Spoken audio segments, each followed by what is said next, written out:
یہ سال بھی عنقریب ہم سے رخصت ہو جائے گا اور اس کے ساتھ ہی کچھ یادیں ہمارے ساتھ چھوڑ جائے گا۔ اس سال بھی ایسی عظیم شخصیات ہمارے درمیان سے رخصت ہو گئیں جو کہیں نہ کہیں اپنے اندر ایک مکمل انجمن تھی اور لوگوں نے ان سے استفادہ کیا۔ ان شخصیات میں مذہبی، علمی، ادبی اور فلمی شخصیات شامل ہیں۔ رواں سال عظیم عالم دین مولانا وحید الدین خان اور حضرت مولانا ولی رحمانی نے داعی اجل کو لبیک کہا تو شہنشاہ جذبات دلیپ کمار، معروف شاعر افتخار امام صدیقی اور اردو کے مشہور نقاد و ڈرامہ نگار شمیم حنفی نے اس دنیا کو الوداع کہہ دیا۔ عالمی شہرت یافتہ عالم دین، سینکڑوں کتابوں کے مصنف اور الرسالہ کے مدیر مولانا وحید الدین خان کا کووڈ-19 کی مہلک وبا سے متاثر ہونے کے بعد 21 اپریل 2021 کو انتقال ہوا۔ آپ نے دینی خدمات کے ساتھ ساتھ سماجی و فلاحی خدمات بھی انجام دی۔ مولانا وحید الدین خان اپنے گاندھیائی نظریات کے لیے بھی مشہور تھے۔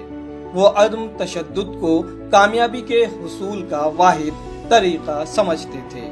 ان کی امن سے متعلق خدمات کو بین الاقوامی سطح پر پہچان ملی تھی۔ انہیں جنوری 2021 میں پدم وبھوشن اور پدم بھوشن کے اعزازات سے نوازا گیا تھا۔ رواں سال اپریل کے ماہ میں ملک و ملت کو ایک اور عظیم نقصان سے دوچار ہونا پڑا۔ ملک کے معروف عالم دین، خانقاہ رحمانی مونگیر کے سجادہ نشین، All India Muslim Personal Law Board کے جنرل سیکریٹری، امارت شرعیہ بہار، اڑیسہ اور جھارکھنڈ کے امیر شریعت حضرت مولانا ولی رحمانی نے مختصر علالت کے بعد 3 اپریل 2021 کو پٹنہ کے ایک اسپتال میں آخری سانس لی۔ آپ نے دینی و ملی مسائل پر ہر وقت امت مسلمہ کی رہنمائی کی۔ اس کے ساتھ ہی مسلمانوں کے مسائل سیاسی سطح پر بھی حل کرنے کی کوششیں کی۔ 4 اپریل 2021 کو معروف شاعر اور ادبی ماہنامہ شاعر کے مدیر افتخار امام صدیقی کا ممبئی میں انتقال ہوا۔ آپ کی عمر 75 سال تھی اور آپ کی تدفین ممبئی کے ناریل واڑی قبرستان میں عمل میں آئی۔ افتخار امام صدیقی کو ان کی ادبی خدمات کے عوض Maharashtra state Urdu Sahitya academy, Madhya Pradesh Urdu academy کے علاوہ مختلف سیاسی اور سماجی تنظیموں کی جانب سے ایوارڈ سے نوازا گیا۔ آپ کا تعلق ملک کے ایک معزز ادبی گھرانے سے تھا۔ آپ کے والد اعجاز صدیقی مشہور شاعر تھے اور دادا اردو ادب کے مشہور شاعر سیماب اکبر آبادی تھے۔ سیماب کے تقریباً 3000 شاگرد تھے۔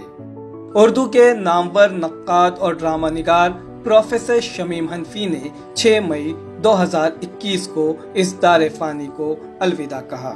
شمیم حنفی نے نئی دہلی کے جامعہ ملیہ اسلامیہ میں شعبہ اردو میں پروفیسر کی حیثیت سے طلبہ کی رہنمائی کی۔ انہوں نے جامعہ ملیہ اسلامیہ یونیورسٹی کے ممتاز رسالے جامعہ کے ایڈیٹر کے طور پر بھی خدمات انجام دی۔ انہوں نے ادبی تنقید میں متعدد کتابیں تصنیف کی۔ ان میں جدیدیت کی فلسفیانہ اساس، نئی شعری روایت، اردو ثقافت اور تقسیم کی روایت، خیال کی مسافت اور قاری سے مکالمہ کافی اہم ہیں۔ انہوں نے 4 ڈرامے بھی لکھے ہیں، 4 کتابوں کا ترجمہ کیا اور بچوں کے لیے کتابیں بھی لکھی۔